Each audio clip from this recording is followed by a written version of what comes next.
नमस्कार, मी पंजाब डक. मी आलोय पन्हाळा गडवर. तर हे पाहू शकता पन्हाळा विद्यामंदिर पन्हाळा. आणि या गडावर आले असल्यामुळं हे कोल्हापूर जिल्ह्यामध्ये म्हणून या ठिकाणाहून महाराष्ट्रातल्या शेतकऱ्याला एक अंदाज देणार आहे.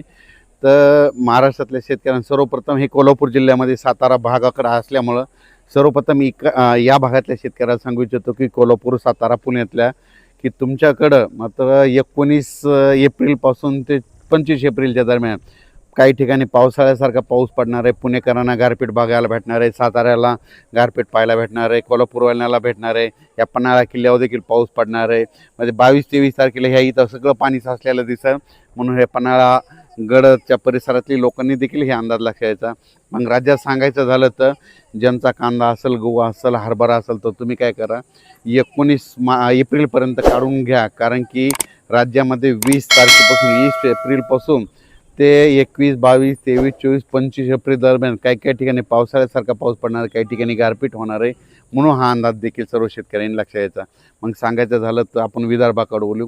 वर्धा, नागपूर, भंडारा, गोंदिया, चंद्रपूर, यवतमाळ, वाशिम, हिंगोली, नांदेड, परभणी, त्यांच्यानंतर अकोला, बुलढाणा, वाशिम या जिल्ह्यातल्या सर्व शेतकऱ्याला सांगू इच्छितो की तुमच्याकडं 22, 23, 24, 25च्या दरम्यान काही ठिकाणी गारपीट होणार, काही ठिकाणी पाऊस पडेल, काही ठिकाणी सोडून देईल.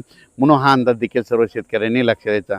त्याच्यानंतर उत्तर महाराष्ट्रातल्या शेतकऱ्याला सांगू इच्छितो की उत्तर महाराष्ट्राकडे नंदुरबार जिल्हा झालं, धुळे जिल्हा झालं, जळगाव जिल्हा झालं, नाशिक जिल्हा झालं, अहिल्यानगर जिल्हा झालं, त्या सर्व शेतकऱ्याला सांगू इच्छितो की तुमच्याकडं 21, 22, 23, 24, 25च्या दरम्यान तुमच्याकडं काही ठिकाणी गारपीट होणार, काही ठिकाणी पाऊस पडेल, काही भाग सोडून देखील देईल. म्हणून तुमचे कांदे असाल तर तुम्ही काय करा, 20 तारखेपर्यंत काढून झाकून ठेवा. कारण की 20 ते 25च्या दरम्यान तुमच्याकडे देखील उत्तर महाराष्ट्राकडे पाऊस पडणार. तसेच मुंबई, पुणे, इगतपुरी, अहिल्यानगर, संगमनेर ह्या परिसरातल्या शेतकऱ्याला सांगू इच्छितो की पुणेकडल्या शेतकऱ्याला 2, बारामती, त्याच्यानंतर अहिल्यानगर, पाथर्डी ह्या परिसरातल्या शेतकऱ्याला सांगू इच्छितो की त्याच्यानंतर शिर्डी, कोपरगाव, राहता ह्या परिसरातल्या शेतकऱ्याला सांगू इच्छितो तुमच्याकडं 20 तारखेपर्यंत तुम्ही तुमचे कांदे असेल झाकून काढून ठेवा. कारण की 21, 22, 23, 4 दिवस काही ठिकाणी गारपीट बघायला भेटेल, काही ठिकाणी पाऊस पडेल, काही ठिकाणी वारं देखील खूप सुटणार आहे. म्हणून हे देखील अंदाज लक्षात घ्यायचा. त्याच्यानंतर संभाजीनगर जिल्हा, जालना जिल्हा, परभणी जिल्हा, बीड जिल्हा, लातूर जिल्हा, धाराशिव जिल्हा, नांदेड जिल्हा, हिंगोली ह्या परिसरातल्या मराठवाड्यातल्या शेतकऱ्याला सांगू इच्छितो की तुम्ही काय करा, 21 तारखेपर्यंत 21 एप्रिलपर्यंत तुमची हळद असेल, गहू असेल, कांदा असेल तुम्ही काढून झाकून ठेवा. कारण की म्हणजे 21, 22पासून ते 25च्या दरम्यान मराठवाड्यात देखील काही ठिकाणी गारपीट पाहायला देखील, काही ठिकाणी खूप वारं सुटेल, काही ठिकाणी पाऊस पडेल, काही भाग सोडून देखील देईल. म्हणून हा अंदाज लक्षात यायचा. त्याच्यानंतर आता इकडं मी कोल्हापूर, सातारा, त्याच्यानंतर पुणेकरांना देखील चांगला गारपीट पाऊस पाहायला भेटेल. कर्नाटककडं निपाणी त्या परिसरात देखील गारपीट होणार आहे. म्हणून ते शेतकऱ्यांनी अंदाज लक्षात द्यायचा. तेलंगणातल्या शेतकऱ्यांनी अंदाज घ्यायचा, तेलंगणाकडे देखील खूप गारपीट होणार आहे.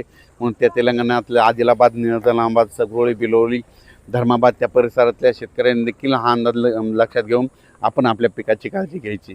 मला सांगू इच्छितो इकडं म्हणजे ह्या कोल्हापूर, साताऱ्याकडं 19 एप्रिलपासूनच म्हणजे पावसाला सुरुवात होईल. तर 19, 20, 21ला सातारा, पुणे, इकडं कोल्हापूर ह्या परिसरामध्ये पाऊस पडणार आहे.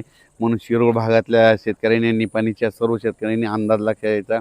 सांगायचं झालं तर म्हणजे मागं जशी गारपीट पाऊस झाला होता तसंच हे परत एकदा त्याची कॉपी तयार होणार आहे. म्हणून शेतकऱ्यांनी आपण आपल्या कांद्याची काळजी घ्यावी. कारण की काही ठिकाणी खूप गारपीट होईल, काही ठिकाणी निरंकर राहील, काही ठिकाणी वारं देखील सुटणार आहे. म्हणून महाराष्ट्र, पूर्व विदर्भ, पश्चिम विदर्भ, दक्षिण महाराष्ट्र, उत्तर महाराष्ट्र, मराठवाड्यातल्या शेतकऱ्यांनी हा अंदाज लक्षात घ्यायचा. देखील प्रसार माध्यमातून काय झालं की अल निनो सक्रिय झाला आणि पाऊस यावर्षी कमी पडणार असं बरंच प्रसार माध्यमातून फिरत आहे. तर महाराष्ट्रातल्या सर्व शेतकऱ्याला सांगू इच्छितो की अल निनो वगैरे काही फरक पडणार नाही. आपल्या इकडं जे मान्सून येणार आहे तो दरवर्षी जून महिन्यात मान्सून येतो. यावर्षी थोडाफार पाऊस कमी राहील, पण पिकं चांगली येणार आहेत आणि परतीचा पाऊस चांगला जोराचा पडणार आहे. म्हणून सर्व शेतकऱ्यांनी काही घाबरून जायची गरज नाही. म्हणून म्हणतो की यावर्षी परतीचा पाऊस चांगला राहील, पिकं देखील चांगले येणार आहे. जसं पिकाला लागेल तसंच पाऊस पडायला येणार आहे, जेमतेम पडणार आहे. आता यावर्षी शेतकऱ्यासाठी चांगलं वर्ष राहणार आहे. म्हणून हे देखील लक्षात घ्यायचं. 2026ला यावर्षी थोडंफार पाऊस कमी होईल, पण त्याच्यानंतर 27-28 मध्ये माझा खूप सरासरीपेक्षा जास्त पडणार आहे. म्हणजे 27-28 वर्ष खूप चांगले शेतकऱ्याची पाऊस जास्त होणार आहे. फक्त या 26ला थोडा कमी होईल, पण पिकं चांगली न येणार आहेत, म्हणून हा अंदाज लक्षात यायचा. अचानक वातावरण बदल झाला तर लगेच 1 लाख मेसेज दिला जाईल. पण या पन्हाळा भागात असल्यामुळं पन्हाळा गडावर पन्हाळा किल्ल्यावर